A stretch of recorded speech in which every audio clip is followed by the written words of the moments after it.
నమస్కారం. City news కి స్వాగతం. ముందుగా ముఖ్యాంశాలు. సీఎం చంద్రబాబు అధ్యక్షతన కలెక్టర్ల కాన్ఫరెన్స్. సాంకేతికతతో పాలనను ప్రజలకు చేరువ చేయాలి. కలెక్టర్లకు దిశానిర్దేశం.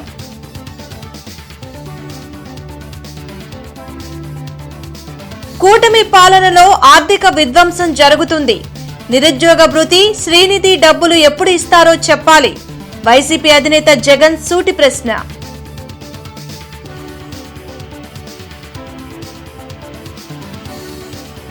గంజాయి కేసులో 14 మంది అరెస్ట్. 7.5 కేజీల గంజాయి, మత్తు టాబ్లెట్లు, నగదు స్వాధీనం.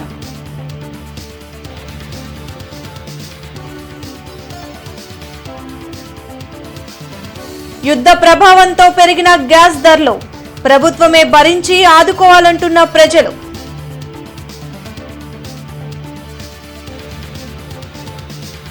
ఇంటర్నెట్ చరిత్రలో సంచలనం సిటీ బ్రాడ్బ్యాండ్. ఇప్పుడు ఇంటింటికి ఇంటర్నెట్, సిటీ నుంచి గ్రామం వరకు అదే స్పీడ్. మీరు ఈ రోజే సిటీ బ్రాడ్బ్యాండ్ కుటుంబంలో చేరండి. ముఖ్యమంత్రి చంద్రబాబు అధ్యక్షతన వెలగపూడి సచివాలయంలో 2 రోజుల కలెక్టర్ల సదస్సు ప్రారంభమైంది. ప్రభుత్వ నిర్దేశిత లక్ష్యాలు, వివిధ అంశాలపై కలెక్టర్లకు దిశానిర్దేశం చేశారు.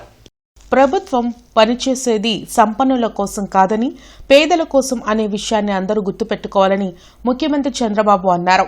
వెలగపూడి సచివాలయంలో 2 రోజుల పాటు జరిగే 6వ కలెక్టర్ల సదస్సులో పాల్గొన్నారు. ప్రభుత్వ లక్ష్యాలు, ఇతర అంశాలపై అధికారులకు దిశానిర్దేశం చేశారు. Welfare, development, good governance, balancing చాలా అవసరం అని ఈ సందర్భంగా సీఎం చంద్రబాబు తెలిపారు. Welfare, development and good governance balancing. ఎందుకంటే ఒకప్పుడు మీరు ఆఫీసులో కూర్చొని ఫైల్స్ రాసే పరిస్థితి నుంచి ఈరోజు ఎక్కడ కూర్చున్నా ఏం జరుగుతుందో మీ డిపార్ట్మెంటు లేకపోతే కలెక్టర్స్గా మీ పరిధిలో మొత్తం విషయాలు తెలుసుకునే పరిస్థితి వస్తుంది. This is a new approach. ఒకప్పుడు విజన్ 2020 నేను పెట్టినప్పుడు చాలా మంది విమర్శించారు, కానీ అది వాస్తవం అయిన తర్వాత ఇప్పుడు ప్రతి ఒక్కరూ విజన్ 2047కి ముందు పోయే పరిస్థితికి వచ్చారు. అటు కేంద్రం, ఇటు రాష్ట్రాలు అందరం చేస్తున్నాం. జీరో టాలరెన్స్, నో ఫిల్ఫరేషన్, డైరెక్ట్గా ప్రతి ఒక్కరికి చేరువ చేయడంలో ప్రతి ఒక్క కార్యక్రమాన్ని ప్రత్యేకమైన శ్రద్ధ పెట్టడం. అదే సమయంలో ఈరోజు మీకు మళ్ళీ ఏ కార్యక్రమం ఎప్పుడు వెల్ఫేర్ వస్తుందో మీకు కూడా క్లారిటీ ఇస్తాం. ఆ నెలకు మనం ప్రిపేర్ అవుతాం. అక్కడి నుంచి దాన్ని ఇవ్వడమే కాకుండా మళ్ళా ఫీడ్బ్యాక్ తెప్పించుకుంటాం. ఎక్కడ కూడా చిన్న తప్పు చేయకుండా చేయడానికి మనం ముందుకు పోతున్నాం. పాలనలో సాంకేతికతను మరింత తీసుకువచ్చేలా కార్యాచరణ ఉండాలని ముఖ్యమంత్రి సూచించారు. మనమిత్ర వాట్సాప్ గవర్నెన్స్ ను ప్రజల్లోకి తీసుకువెళ్లడంతో పాటు అవగాహన కల్పించాలని తెలిపారు. 175 నియోజకవర్గాల్లో 175 ఎంఎస్ఎంఈ పార్కులను ఏర్పాటు చేయనున్నట్లు వెల్లడించారు. ప్రజల్లో పాపులేషన్ మేనేజ్మెంట్ పై చర్చ జరగాలని, కలెక్టర్లు C4 విధానాన్ని ఎప్పటికప్పుడు మానిటర్ చేయాలని ఆదేశించారు. ఈ నెల 13న పీఎం కిసాన్ అన్నదాత సుఖీభవ కార్యక్రమాన్ని నిర్వహించనున్నట్లు తెలిపారు. రేపు ఖరీఫ్ కి ఇప్పటి నుంచే ప్రిపరేటరీ వర్క్ చేస్తాం. మనం మే 15వ తారీఖున వాటర్ రిలీజ్ చేస్తున్నాం. నారుమళ్ళు వేసుకోవడం, పంటలు వేయడం, ఇవన్నీ మనం అడ్వాన్స్గానే. ఇంత మునుపు ఒక అన్సర్టనిటీ ఉండేది, ఇప్పుడు ఆ అన్సర్టనిటీ లేదు. దానికి మనం ముందుకు పోతాం. రెండోది, ఈ మంత్లోనే ఉగాదిలో 2 లక్ష, ఇది కూడా అన్నదాత సుఖీ కూడా ఉగాది కానుక, ఇది అవుతానే 2,50,000 ఇళ్లు గృహప్రవేశాలు చేస్తున్నాం. ఇది కూడా డేట్ కూడా ఫిక్స్ చేశాం. ఆ డేట్ ప్రకారం దీన్ని కూడా ప్రారంభిస్తాం. మూడోది, మొన్నే కేబినెట్లో దివ్యాంగులకి ఇంద్రధనుసు పేరుతో ఉచిత ప్రయాణ సౌకర్యం, వాళ్లకు వాళ్ళ అటెండెంట్ కూడా ఇస్తున్నాం. దీన్ని కూడా మనం పర్ఫెక్ట్గా అమలు చేయడానికి మీరు ప్రిపేర్ కావాలి. గంజాయి కేసులో 14 మందిని అరెస్టు చేసి 7.6 కేజీల గంజాయి, మత్తు టాబ్లెట్లు, 12,800 రూపాయల నగదు స్వాధీనం చేసుకున్నామని జిల్లా ఎస్పీ వకుల్ జిందాల్ తెలిపారు. చౌడవరం వద్ద గంజాయి విక్రయం జరుగుతుందన్న సమాచారం మేరకు నల్లపాడు పోలీసులు దాడులు చేసి గంజాయి విక్రయించేవాన్ని సేవించేవాన్ని కూడా అరెస్టు చేశారని ఎస్పీ తెలిపారు. గంజాయి రహిత జిల్లాగా మార్చేందుకు పోలీసులు నిరంతరం కృషి చేస్తున్నారని చెప్పారు. ఇప్పటి వరకు గంజాయి కేసులో 300 మందిని అరెస్టు చేసి 8 మందిపై పీడీ యాక్ట్ పెట్టామని అన్నారు. అనుమానిత ప్రాంతాల్లో 34 కార్టన్ సెర్చ్ ఆపరేషన్లు నిర్వహించామన్నారు. గంజాయి వాడకం తగ్గించేందుకు సంకల్పం ప్రోగ్రాం ద్వారా విద్యార్థులకు అవగాహన కార్యక్రమాలు చేస్తున్నామన్నారు. ఈ కేసులో ప్రతిభ కనబరిచిన పోలీసు అధికారులకు ప్రశంసా పత్రాలు అందజేశారు. ఈ కార్యక్రమంలో DSP Madhusudan Rao, CI Vamshidhar, SI P Mahesh Kumar, police సిబ్బంది పాల్గొన్నారు. గాంజా గురించి మనకి ఇన్ఫర్మేషన్ ఉందో అక్కడ మనం కోఆర్డినేట్ సెర్చ్ ఆపరేషన్స్ చేస్తున్నాము.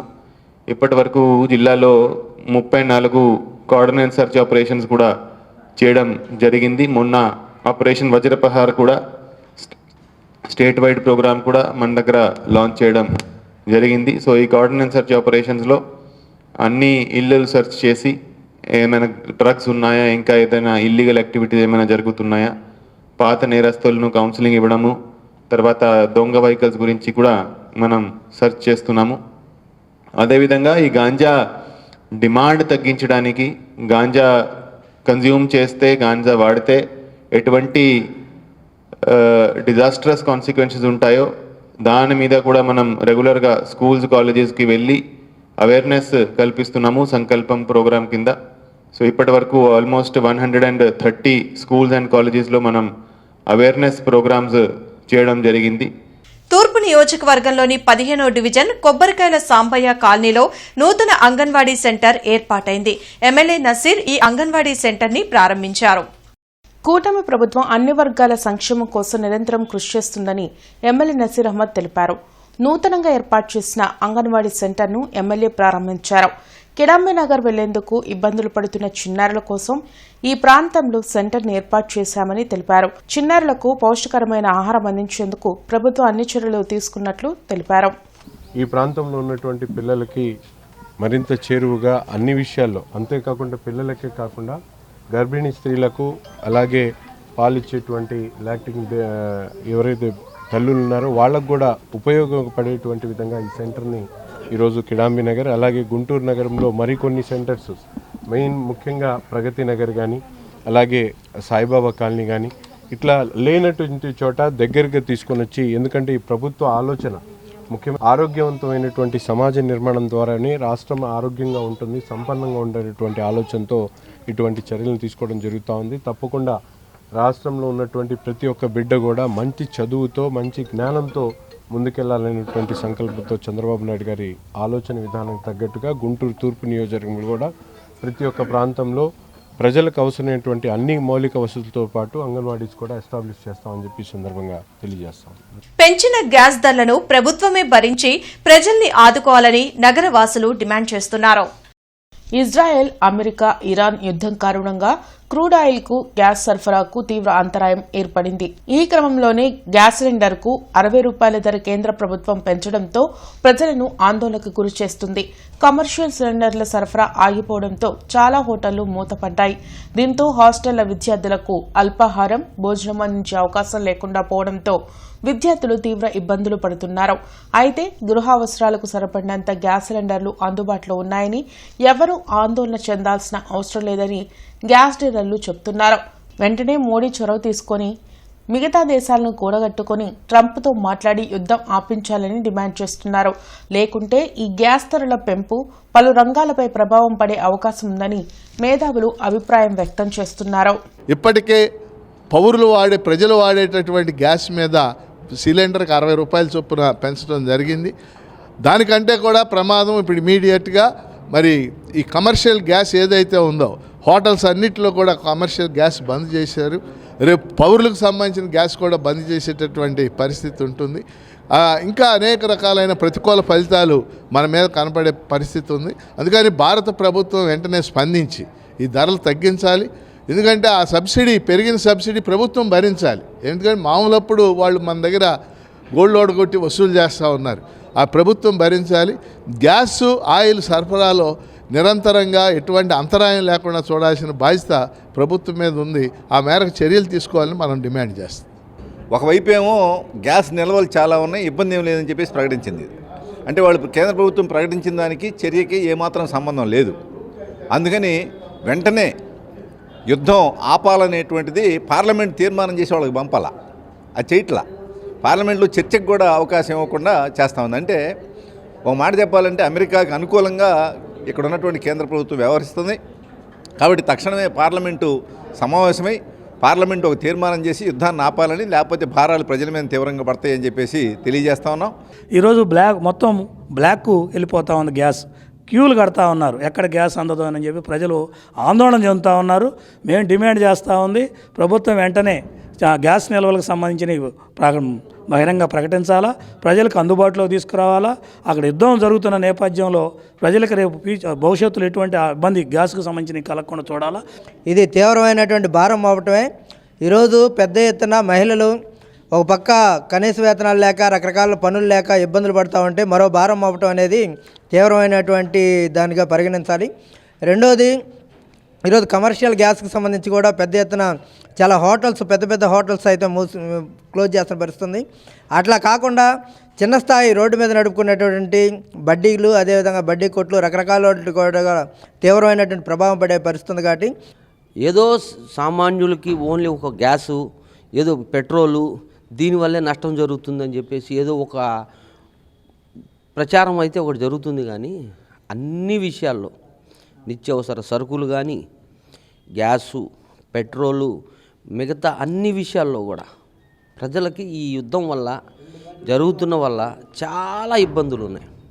అది గమనించట్లేదు. ఫస్ట్ ప్రపంచ దేశాలన్నీ కూర్చొని శాంతియుతంగా చర్చలు జరిపి ఈ యుద్ధం వల్ల ఎవరికి ఏమి లాభం, ఎవరికి ఏమి నష్టం అనేది కూర్చొని మాట్లాడి ఈ యుద్ధాన్ని ముగిచ్చేసి పేద ప్రజలకి, ఇప్పటి వరకు పేద ప్రజలకి అది ఇస్తున్నాం ఇది ఇస్తున్నాం అని కాదు, ఆదుకోవాల్సిన సమయం ఇప్పుడుంది. కేంద్రం కానీ రాష్ట్రం కానీ ఇప్పుడు ఆదుకొని కొన్ని రాష్ట్రాల్లో హోటల్స్ మూసేస్తున్నారు. హైదరాబాదులో మెజారిటీ హాస్టల్స్, మేము హాస్టల్స్లో భోజనం కూడా పెట్టలేము, మీరు ఎక్కడ ఉండంటే తినండి అని చెప్పే పరిస్థితికి వచ్చింది. దీని గురించి తెలుగు రాష్ట్రాలే కాదు, కర్ణాటక కానీ, తమిళనాడు కానీ, ఇంకో రాష్ట్రాలు కానీ వీళ్ళందరూ ఆలోచించి సరైన ఒక సూచనల రూపంలోకి వెళ్ళి ప్రజలకి బాగా సంక్షేమం, అభివృద్ధి కాదు, ఈ టైంలో ఆదుకోవాల్సిన టైంలో ఆదుకుంటే బాగుంటుందని నా అభిప్రాయం.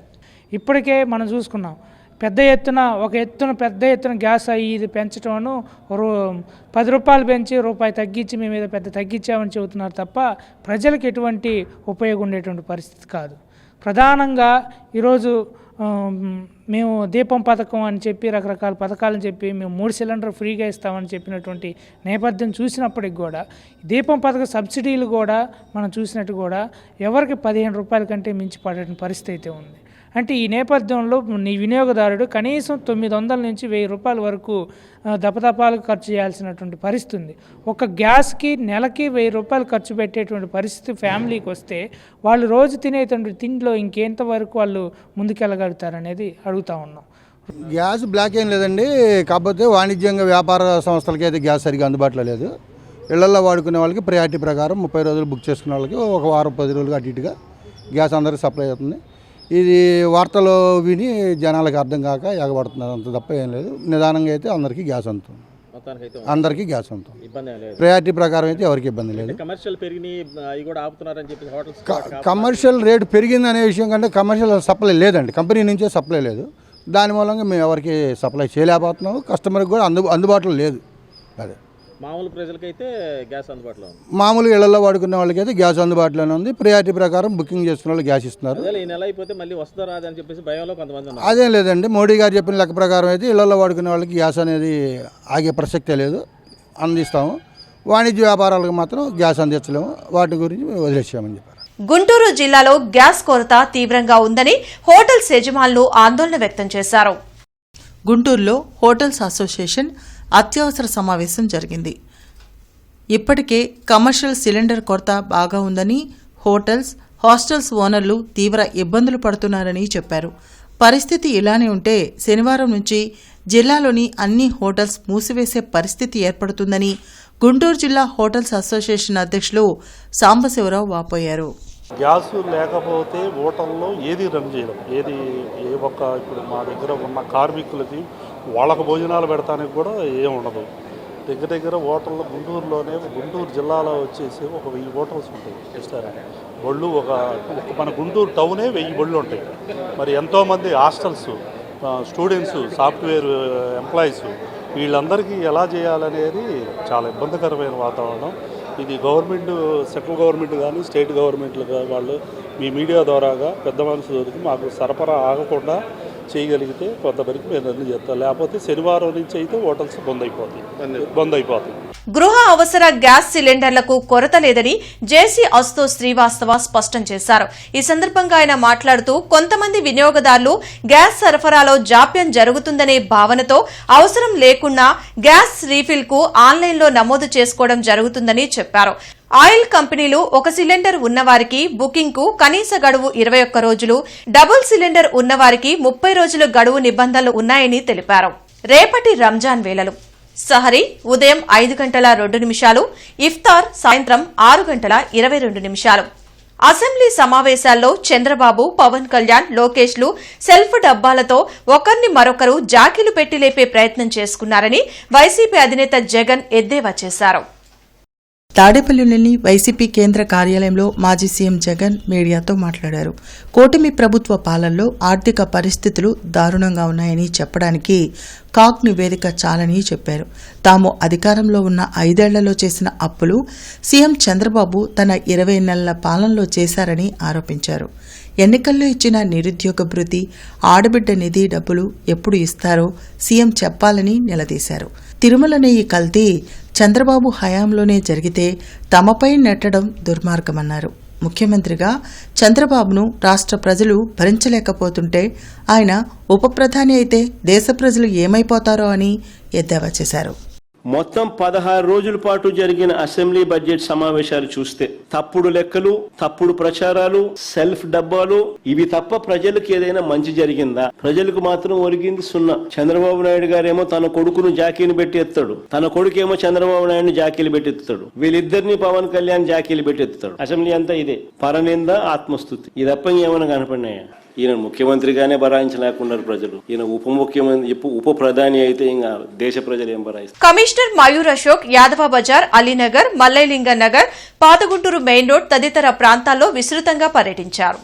ఈ సందర్భంగా కమిషనర్ మయూర్ అశోక్ మాట్లాడుతూ జీఎంసీ ప్రజారోగ్య కార్మికులు ఇంటింటి చెత్త సేకరణకు వస్తున్నారని, కమర్షియల్ సంస్థలు టిఫిన్ బండ్ల నుండి వ్యర్థాల సేకరణకు ఏజెన్సీలు ఉన్నప్పటికీ కొందరు నిర్లక్ష్యంగా రోడ్ల మీద, డ్రైన్లలో వ్యర్థాలు వేస్తున్నారన్నారు.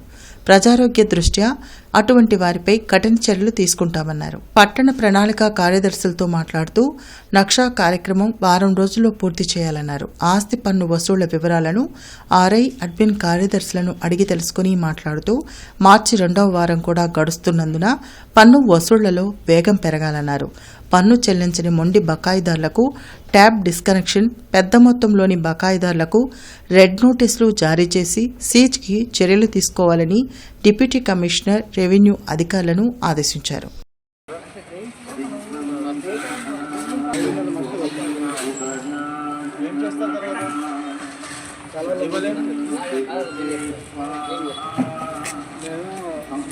వాళ్ళకి ప్లాన్ ఉందా?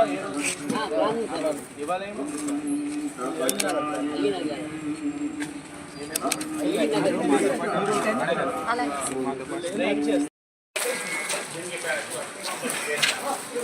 ఎక్కడ పెడతారు?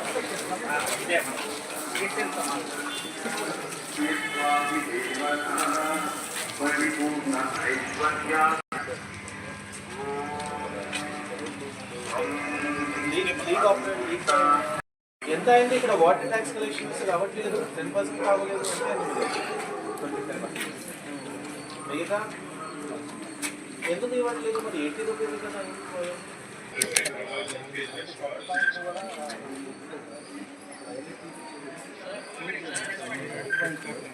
ఎక్కడ బయట కలెక్ట్ అవ్వట్లేదా? రోడ్లో చూసామా ఒక చోట్ల?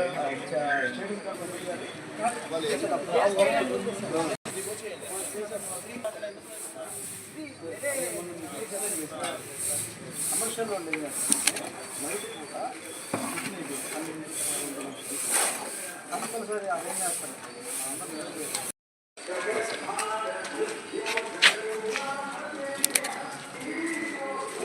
లోడ్ బాగానే ఉంది. ఆచార్య నాగార్జున యూనివర్సిటీలో ఏర్పాటు చేసిన ఓపెన్ ఎయిర్ ఫోర్స్ రిక్రూట్మెంట్ విజయవంతంగా కొనసాగుతుందని వింగ్ కమాండర్ షేక్ యాకూబ్ అలీ తెలిపారు. తెలుగు రాష్ట్రాల్లో యువతకు మంచి అవకాశం కల్పించే ఉద్దేశంతో ఓపెన్ ఎయిర్ ఫోర్స్ రిక్రూట్మెంట్ నిర్వహించడం జరుగుతుందని వింగ్ కమాండర్ షేక్ యాకూబ్ అలీ చెప్పారు. గుంటూరులో ఆయన మీడియాతో మాట్లాడారు. ఈ నెల 12వ తేదీన ఆంధ్రప్రదేశ్, 15వ తేదీన తెలంగాణ బాలురకు మాత్రమే సెలక్షన్స్ జరుగుతాయని ప్రకటించారు.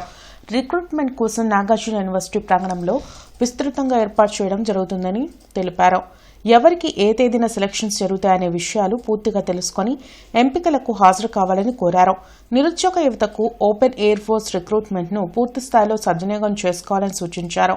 అదేవిధంగా దళారులను నమ్మి మోసపోవద్దని, పూర్తి పారదర్శకంగా నియామక ప్రక్రియ జరుగుతుందని స్పష్టం చేశారు. లొకేషన్లో అరేంజ్మెంట్ చాలా బాగా చేశారు. అండ్ ఏదైనా ఏ డిపార్ట్మెంట్ అయినా ఈవెన్ డిస్ట్రిక్ట్ సెక్రటరీ ఆఫీసర్ని లైజన్ ఆఫీసర్గా పెట్టారు. మ్యామ్ ఆల్సో చాలా active, is helping hour very much. అది కాక ఫస్ట్ మాకు 9వ తారీఖున ఆంధ్రప్రదేశ్ తెలంగాణ బాలికల కోసం అయిపోయింది ఎగ్జామ్. మంచి రెస్పాన్స్ వచ్చింది అండ్ వాళ్ళ ప్రాసెస్ అయిపోయింది. ఒక్క ఇది చెప్పదలుచుకున్నాను, ఇక్కడ ఎవరు వస్తున్నారో వాళ్ళు కొంచెం వచ్చేటప్పుడు హైట్ చెక్ చేసుకోరండి. 152 సెంటీమీటర్ కంటే తక్కువ ఉండకూడదు. అండ్ పర్సంటేజ్ మేము పెట్టింది, ఆ పర్సంటేజ్ కూడా ఎగ్జాక్ట్లీ ఉండాలి. సో డీటెయిల్డ్ నోటిఫికేషన్ ఏది ఇచ్చామో అది చూడండి, చూస్తేనే మీకు అర్థమవుతుంది. ఓన్లీ ఎక్కడెక్కడ చిన్న చిన్న యూట్యూబర్స్ చెప్పి రాష్ట్ర వ్యాప్తంగా ఉన్న ఆప్కాస్ ఉద్యోగుల సమస్యల పరిష్కారానికి కూటమి ప్రభుత్వం సుముఖంగా ఉందని ఎమ్మెల్యే గల్లా మాధవి వెల్లడించారు. ఆప్కాబ్ ఉద్యోగుల సమస్యలపై అసెంబ్లీలో ఎమ్మెల్యే గల్లామాధవి మాట్లాడారు. ఈ సందర్భంగా మున్సిపల్ కాంట్రాక్ట్ అవుట్సోర్సింగ్ ఉద్యోగులు ఎమ్మెల్యే గల్లామాధవికి కృతజ్ఞతలు తెలిపారు. ఈ సందర్భంగా ఎమ్మెల్యే మాట్లాడుతూ రాష్ట్ర వ్యాప్తంగా ఆప్కాబ్ ఉద్యోగులు 1,10,000 మంది పనిచేస్తున్నారని తెలిపారు. వారి సమస్యల పరిష్కారానికి కూటమి ప్రభుత్వం కట్టుబడి ఉందని అన్నారు. కాంట్రాక్ట్ అవుట్సోర్సింగ్ ఉద్యోగుల జీతాలు పెంచాలని, మెటర్నిటీ లీవ్లు ఇవ్వాలని రాష్ట్ర కార్యదర్శి మధుబాబు విజ్ఞప్తి చేశారు. ఈ కార్యక్రమంలో మున్సిపల్ కాంట్రాక్ట్ అవుట్సోర్సింగ్ ఉద్యోగులు పాల్గొన్నారు. కార్పొరేషన్లో ఆప్కాస్ అవుట్సోర్సింగ్ ఎంప్లాయీస్ అందరూ కూడా దాదాపు 1,500 మంది పనిచేస్తూ ఉన్నారు. మొత్తం కార్పొరేషన్ లిమిట్స్లో 3,000 మంది సిబ్బంది ఉంటున్నారు, మనందరికీ తెలిసిందే. అయితే ఇటీవల మనకి అసెంబ్లీలో ఈ అవుట్సోర్సింగ్ ఎంప్లాయీస్ వాళ్ళు పడుతున్న కష్టాలని ప్రస్తావించిన క్రమంలో మా ప్రజాప్రతినిధులు వాళ్ళని గుర్తించి, వాళ్ళ సమస్యలను గుర్తించి మేము మాట్లాడిన విధానానికి వాళ్ళు ఎంతో సంతోషం వ్యక్తం చేసి ఈరోజు మా గురించి కూడా మీరు ఆలోచిస్తున్నారు అనే భావంతో, ఒక కృతజ్ఞతా భావంతో కృతజ్ఞతలు చెప్పడం కోసం అని ఈరోజు వెస్ట్ ఆఫీస్కి రావడం జరిగింది. ఆప్కాస్లో ఉన్న 1,10,000 మందికి సంక్షేమ పథకాలు రావట్లేదు. నా దగ్గరికి ఒక మహిళ వచ్చింది. వాళ్ళ ఆయన పోలీస్ డిపార్ట్మెంట్లో పనిచేస్తాడు కాబట్టి అతను సిఎఫ్ఎంఎస్ ఐడి అతనికి ఉంది కాబట్టి అతను బ్రెయిన్ బాగోలేక మంచంలో ఉన్నాడు. అతనికి ఎటువంటి పెన్షన్ రావట్లేదు, వాళ్ళకి టిట్కో ఇళ్ళు రావట్లేదు. ఈ రకంగా నా నియోజకవర్గంలో చాలామంది ఉన్నారు, రాష్ట్రం మొత్తం ఉన్నారు కాబట్టి వాళ్ళ మీద ఒక ఆలోచన చేయండి, ఒక ప్రణాళిక రచించమని చెప్పి గల్లా మాధవి గారు కోరటం మా అందరికీ ఆప్కాస్ ఎంప్లాయీస్ తరఫున అందరికీ చాలా సంతోషంగా ఉంది. వెలగపూడి సీడ్ యాక్సెస్ రోడ్డు వద్ద భారీ అగ్ని ప్రమాదం చోటు చేసుకుంది. మంటలు చెలరేగడంతో ఎల్ఎన్టీకి చెందిన ప్లాస్టిక్ పైపులు దగ్ధమయ్యాయి. భారీగా మంటలు ఎగిసిపడుతుండటంతో పరిసర ప్రాంతాల్లో దట్టమైన పొగ అలుముకుంది. మంటలను ఫైర్ సిబ్బంది అదుపు చేశారు. ప్రమాదానికి గల కారణాలు తెలియాల్సి ఉంది.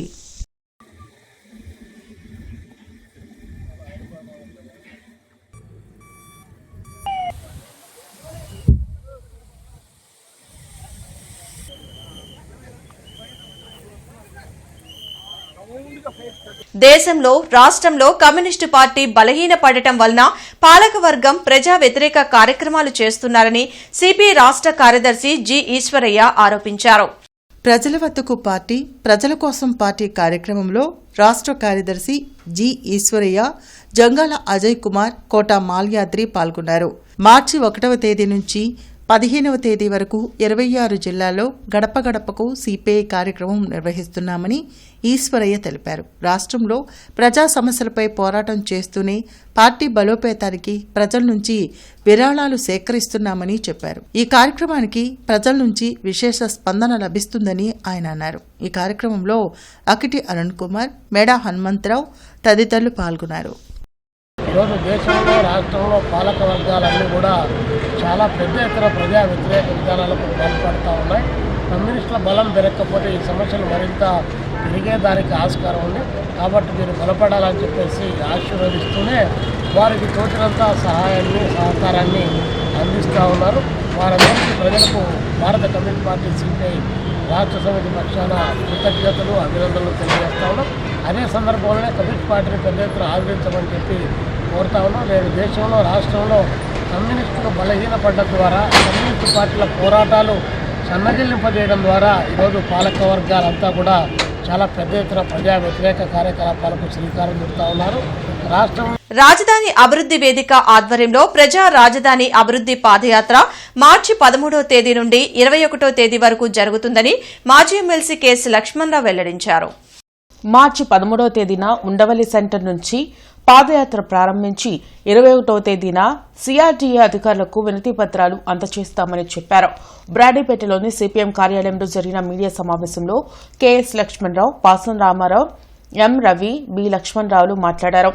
అమరావతి రాజధానికి చట్టబద్దత కల్పించాలని, స్థానికులు ఉపాధి కల్పించాలని, రాజధాని ప్రజలకు ఇచ్చిన హామీలను అమలు చేయాలంటూ పాదయాత్ర చేయనున్నామని తెలిపారు. ఈ పాదయాత్రలో ప్రతి ఒక్కరూ భాగస్వాములు కావాలని పిలుపునిచ్చారు. అందుకని రాజధానిని ప్రజా రాజధానిగా నిర్మించాలని కోరుతూ మార్చి 13వ తారీఖు నుంచి మార్చి 13వ తేదీ నుంచి 6 రోజుల పాటు ఒక 100 కిలోమీటర్ల పాదయాత్ర రాజధాని ప్రాంతంలో రాజధాని అభివృద్ధి వేదిక ఆధ్వర్యంలో నిర్వహించాలని భావించాం. దీన్ని విజయవంతం చేయాలని కోరుతా ఉన్నాం. ప్రధానంగా రాజధాని అమరావతికి చట్టబద్ధత కల్పించాలి. పార్లమెంటులో బిల్లు ప్రవేశపెట్టి ఇక రాజధాని ఇక్కడే ఉంటుంది అనే చట్టబద్ధత కల్పించాలని మేము డిమాండ్ చేస్తున్నాం. వాస్తవంగా ఇప్పుడు జరుగుతున్న సమావేశాల్లో ఆ రకమైన బిల్లు పెడతారని మేము ఆశించాం. కానీ అదేమీ కనపడటంలా. అంటే ఏ ప్రభుత్వం ఒకవేళ అధికారంలోకి వచ్చినా రాజధాని ఇక్కడే కొనసాగాలనే విధంగా చట్టాన్ని చేయాలి, పార్లమెంట్ ఆ చట్టాన్ని ఆమోదించాలని చెప్పేసి మేము డిమాండ్ చేస్తా ఉన్నాం. రెండో అంశం, రాజధాని నిర్మాణానికి ఇప్పుడు జరుగుతున్న భవనాలు అవి సచివాలయం కావచ్చు, రాజ్భవన్ కావచ్చు, హైకోర్టు కావచ్చు, ఈ సుమారుగా 47 ఏళ్ళ నుంచి 50,000 కోట్లు ఖర్చు అవుతుంది. ఈ నిధులు ఇవ్వాల్సిన బాధ్యత కేంద్రం మీద ఉంది. కానీ కేంద్ర ప్రభుత్వం ఈ రోజుకి ₹1 కూడా ఇవ్వలేదు. ఏషియన్ డెవలప్మెంట్ బ్యాంకు నుంచి లేకపోతే ప్రపంచ బ్యాంకు నుంచి 15,000 కోట్ల రుణం ఇస్తే దానికి మేము గ్యారంటీ ఉంటామని తప్పితే మేము నిధులు ఇవ్వమని చెప్తున్నారు. అందుకని ఖచ్చితంగా రుణం కాకుండా గ్రాంటు, కేంద్ర ప్రభుత్వం ఇచ్చే గ్రాంటు రాజధాని నిర్మాణానికి ఉపయోగపడాలని, ఆ గ్రాంట్ కేంద్ర ప్రభుత్వం ఇవ్వాలని చెప్పేసి మేము డిమాండ్ చేస్తూ ఉన్నాం. ఇంటర్నెట్ చరిత్రలో సంచలనం సిటీ బ్రాడ్బ్యాండ్. ఇప్పుడు ఇంటింటికి ఇంటర్నెట్, సిటీ నుంచి గ్రామం వరకు అదే స్పీడ్. మీరు ఈ రోజే సిటీ బ్రాడ్బ్యాండ్ కుటుంబంలో చేరండి. స్వర్ణాంధ్ర స్వచ్ఛాంధ్రలో భాగంగా సాహస్ వాష్ స్వచ్ఛంద సంస్థలు ఈ రోజు ఇన్నర్ రింగ్ రోడ్లోని డిఆర్ఎం కన్వెన్షన్ హాల్లో ప్రజారోగ్య విభాగ కార్యదర్శులు, ఇన్స్పెక్టర్లు, ఎస్ఎస్లకు ఏర్పాటు చేసిన శిక్షణా శిబిరంలో కమిషనర్ మయూర్ అశోక్ ముఖ్య అతిథిగా పాల్గొన్నారు. ఈ సందర్భంగా కమిషనర్ మాట్లాడుతూ స్వచ్ఛ సర్వేక్షణలో ర్యాంకు కోసం కృషి చేయడం అంటే నగరాన్ని క్లీన్, హెల్తీ నగరంగా తీర్చిదిద్దుకోవడమేనని తెలిపారు. స్వచ్ఛ సర్వేక్షణలో ఉన్న టాప్ మోస్ట్ కేటగిరీ సూపర్ స్వచ్ఛ లీగ్ లో మనం ఎంటర్ అయ్యాము. చాలా చాలా ప్రెస్టీజియస్ కేటగిరీ. దాంట్లో మనం వెళ్ళిన తర్వాత మిగతా స్టేట్ నుంచి చాలా మంది ఇక్కడ వచ్చి ఎలా ఉంది మోడల్, ఏ విధంగా మనం బిజినెస్ మెయింటైన్ చేయాలి, తర్వాత ఏదైతే స్వచ్ఛ సర్వేక్షణ సంబంధించి ఇండికేటర్స్ ఉన్నాయి అది మనం ఏ విధంగా మెయింటైన్ చేస్తాం అది స్టడీ చేయడానికి కూడా వచ్చారు. ఇప్పుడు దాంట్లో మీకు already I think indicator wise చెప్పారు కదా. So indicators wise I hope మీ అందరికి కొంత ఐడియా వచ్చింది. ప్రతి indicators agricultural commissioner and director కార్యాలయంలో నిర్వహించిన కంటి పరీక్షలు, అవగాహన శిబిరాన్ని ఏపీ అగ్రికల్చర్ ఆఫీసర్లు అసోసియేషన్ అధ్యక్షులు కె బాలభాస్కర్, కార్యదర్శి డి ప్రవీణ్ పర్యవేక్షించారు. Andhra Pradesh agricultural officers association, Shankar కంటి ఆసుపత్రి మరియు మానవతా స్వచ్ఛంద సేవా సంస్థ సంయుక్త ఆధ్వర్యంలో వరల్డ్ గ్లోకోమా వీక్ సందర్భంగా ఏర్పాటు చేసిన వైద్య శిబిరానికి విశేష స్పందన లభించినట్లు నిర్వాహకులు తెలిపారు. ఈ సందర్భంగా శంకర కంటి ఆసుపత్రి నేత్ర వైద్య నిపుణురాలు డాక్టర్ జాగృతి మువ్వా ప్రసంగిస్తూ ప్రపంచవ్యాప్తంగా 78 మిలియన్ల మంది గ్లకోమా సమస్యతో బాధపడుతున్నారని, 50% ప్రజలకు నీటి గాసుల గురించి అసలు ఏమాత్రం అవగాహన లేదని, వీళ్లకు అవగాహన కల్పించాలనే ఉద్దేశంతో వైద్య శిబిరాలు ఏర్పాటు చేస్తున్నట్లు తెలిపారు. ఈ వైద్య శిబిరంలో మానవతా medical camps chairman T Dhananjaya Reddy, chairman Pavuluri Ramesh, అధ్యక్షులు కోటా శ్రీనివాస్, చావా శివాజీ, మేకల రామారావు, కె ఆనంద్ తదితరులు పాల్గొన్నారు. రావడం, కళ్ళు మసకబారడం, కళ్ళు ఎర్రబడడం, ఎక్స్ట్రీమ్ హెడేక్, డిస్టార్టెడ్ విజన్, మసకబారడం, ముఖ్యంగా నైట్ పూట కనిపించకపోవడం, ఎక్కువగా మసక అవ్వడం నైట్ పూట, లేదా కళ్ళు ఎర్రగా అవ్వడం, కంటి నొప్పి రావడం. చాలామంది కొంతమంది పేషెంట్స్ తలనొప్పి వస్తుందని చెప్పి కంటి నొప్పి తలనొప్పి రెండు కలిపి వస్తే మాత్రం కంటి డాక్టర్ దగ్గరికి కూడా రావాలండి. అది తెలియక చాలా హాస్పిటల్స్కి తిరిగి ఎంఆర్ఐ స్కాన్లు, సిటీ స్కాన్లు, అన్నీ బ్రెయిన్ స్కాన్లు చేయించుకొని చివరికి అక్కడ ఏమీ లేదని వాళ్ళు మళ్ళీ దానికి సెలైన్లు ఎక్కించి అన్నీ ఎక్కించి దాని తర్వాత ఇక్కడికి వస్తుంటారు. సో ఎప్పుడైనా కంటి నొప్పి కూడా ఉంది మీకు తలనొప్పితో పాటు అంటే కంటి డాక్టర్ కూడా చూపించుకోవడానికి రావాల్సి ఉంటుంది. మీరు జనసేన పార్టీ 12వ ఆవిర్భావ దినోత్సవ వేడుకలు 14వ తేదీన గుంటూరులో ఘనంగా జరగనున్నాయని అధికార ప్రతినిధి ఆళ్లహరి మారుతి కిషోర్ వెల్లడించారు. శ్రీనివాసరావుపేటలో జరిగిన మీడియా సమావేశంలో వారు మాట్లాడుతూ రాష్ట్ర పార్టీ ఆదేశాల ప్రకారం ఆవిర్భావ దినోత్సవాలు 18, 20 వార్డుల్లో 14వ తేదీన నిర్వహిస్తామన్నారు. జనసేనాని సాధించిన విజయాలను, ఆయన భావజాలాన్ని ప్రజల్లోకి బలంగా తీసుకువెళ్లాలని సూచించారు. జనసేన పార్టీ వచ్చాక రాష్ట్ర రాజకీయాల్లో విప్లవాత్మక మార్పులు తెచ్చారని వెల్లడించారు. ఒక్క అవినీతి మరక లేకుండా తన శాఖను సమర్థవంతంగా నిర్వహిస్తున్న నాయకులు పవన్ కళ్యాణ్ అని కొనియాడారు. ఈ కార్యక్రమంలో వడ్డే సుబ్బారావు, మహబూబ్ బాషా, రమేష్, నండూరు స్వామి, జక్కా రాఘవులు పాల్గొన్నారు. మన రాష్ట్రంలో కాకుండా దేశం యావత్తు కూడా జనసేన పార్టీ మనకు చూసే విధంగా చేశారు. అలాగే ఆవిర్భావం రోజు మనం చేయాల్సిందల్లా పార్టీ ప్రయాణం, పార్టీ సాధించిన విజయాలు, పవన్ కళ్యాణ్ గారి యొక్క భావజాలాన్ని, పార్టీ సిద్ధాంతాలని ప్రజల్లోకి బలంగా తీసుకెళ్ళాలి. మనకి ఒక గొప్ప నాయకుడు పవన్ కళ్యాణ్ గారి రూపంలో దొరికారు. ఈ రాష్ట్రానికే కాదు ఈ దేశంలోనే ఒక గొప్ప ఉన్నతమైన వ్యక్తిత్వం, పోరాట పటిమ గల నాయకుడు రూపంలో మనకి పవన్ కళ్యాణ్ గారు దొరికారనే విధాన్ని ప్రజల్లోకి మరింత బలంగా తీసుకెళ్ళాలి. ఎందుకంటే పవన్ కళ్యాణ్ గారు ఏర్పడిన సిద్ధాంతాలు కానివ్వండి, ఆయన భావజాలం కానివ్వండి, ఈ రోజున ప్రజల హృదయాల్లో ఆయనకు ఒక సుస్థిరమైన స్థానాన్ని ఇచ్చాయి. ముస్లిం వెల్ఫేర్ అసోసియేషన్ లోగోను ఎమ్మెల్యే గల్లా మాధవి తన కార్యాలయంలో ఆవిష్కరించారు. ఈ సందర్భంగా Muslim welfare association founder, president Mirza Babu మీడియాతో మాట్లాడారు. ముస్లిం వెల్ఫేర్ అసోసియేషన్ ఎన్నికల సమయంలో కూటమి ప్రభుత్వానికి అండగా ఉందన్నారు. అన్ని వర్గాల పేద ప్రజలకు సేవలు అందించేందుకు ఈ అసోసియేషన్ స్థాపించడం జరిగిందన్నారు. రాష్ట్ర వ్యాప్తంగా ఉన్న పేద ముస్లింలకు సహాయం చేస్తామని చెప్పారు. ఈ కార్యక్రమంలో స్టేట్ సెక్రటరీ ఆరిఫ్, బషీర్, షేక్ ఆదం హుసేన్, హబీబ్ తదితరులు పాల్గొన్నారు. అన్ని నియోజకవర్గాల నుంచి, అన్ని జిల్లాల్లో టీడీపీ ప్రపంచనంగా మేము అన్ని రాష్ట్రాల్లో, అన్ని జిల్లాల నుంచి కూడా మనం మద్దతు ఇచ్చి గెలిపించుకున్నాము. ఆ అసోసియేషన్ అనేది ఒక ముస్లింల అభివృద్ధి, ముస్లింల హక్కుల కోసం, పోరాటం కోసం, ఉద్యమాలు చేయడం కోసం మాత్రమే అది ముస్లిం వెల్ఫేర్ అసోసియేషన్ అనేది. ఈరోజు దానితో పాటు దాని నుంచి విడగొట్టేసేసి వేరేగా ముస్లిం వెల్ఫేర్ హెల్ప్ సొసైటీ అని చెప్పి రాష్ట్ర స్థాయి కూడా ఇది అన్ని రకాల అన్ని వర్గాల పేద ప్రజలకు హెల్ప్ చేయడానికి మరి ఇది స్థాపించాము. ఇది గుంటూరు నియోజకవర్గం మన ఎస్వీఎన్ కాలనీ మెయిన్ రోడ్డు విస్తరణ పనుల్లో భాగంగా రేపు ఉదయం 7 గంటల నుండి మధ్యాహ్నం 2 గంటల వరకు ఎస్వీఎన్ కాలనీలో కొంత భాగానికి విద్యుత్ సరఫరాకు అంతరాయం ఏర్పడుతుందని town executive engineer P Hussain Khan తెలిపారు. కావున వినియోగదారులు సహకరించాల్సిందిగా కోరారు. నేటి మిర్చి ధరలు ఇలా ఉన్నాయి. నాన్ ఏసీ మిర్చి ధరలు: కామన్ వెరైటీ 334 రకం minimum 13,500, maximum 22,000, model 21,000. Number 5 minimum 13,500, maximum 22,000, model 20,500 రూపాయలు. 273 రకం మినిమం 15,000, మాక్సిమం 22,500, మోడల్ 21,500 రూపాయలు. 341 రకం minimum 14,000, maximum 23,000, model 22,000. Special variety Teja రకం minimum 13,000, maximum 20,000, model 19,000. Badigi 355 minimum 14,000, maximum 22,500, model 21,000. Devanur deluxe minimum 15,500, maximum 23,000, model 22,000. Armoor రకం మినిమం 13,000, మాక్సిమం 18,000, మోడల్ 17,000. ఏసీ మిర్చిదల్లు common variety 334 రకం minimum 13,000, maximum 20,000, model 19,500 రూపాయలు. Special variety Teja రకం మినిమం 14,000, మాక్సిమం 19,000, మోడల్ 18,000. మిర్చి తాలూకాయ common variety 334 రకం minimum 7,500, maximum 10,500, model 9,800 రూపాయలు. Number 5 minimum 7,500, maximum 10,000, model 9,500 రూపాయలు.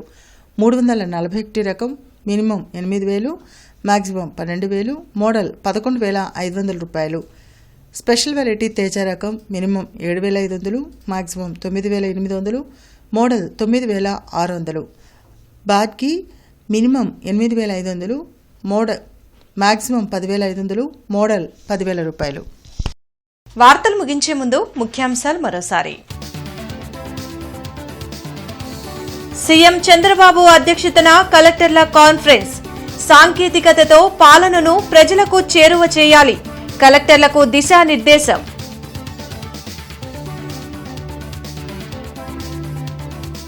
కూటమి పాలనలో ఆర్థిక విధ్వంసం జరుగుతుంది. నిరుద్యోగ భృతి, శ్రీనిధి డబ్బులు ఎప్పుడు ఇస్తారో చెప్పాలి. వైసీపీ అధినేత జగన్ సూటి ప్రశ్న.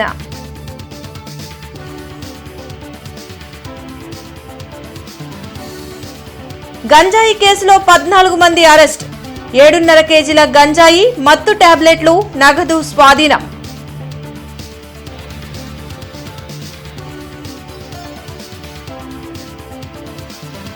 యుద్ధ ప్రభావంతో పెరిగిన గ్యాస్ ధరలు. ప్రభుత్వమే భరించి ఆదుకోవాలంటున్న ప్రజలు.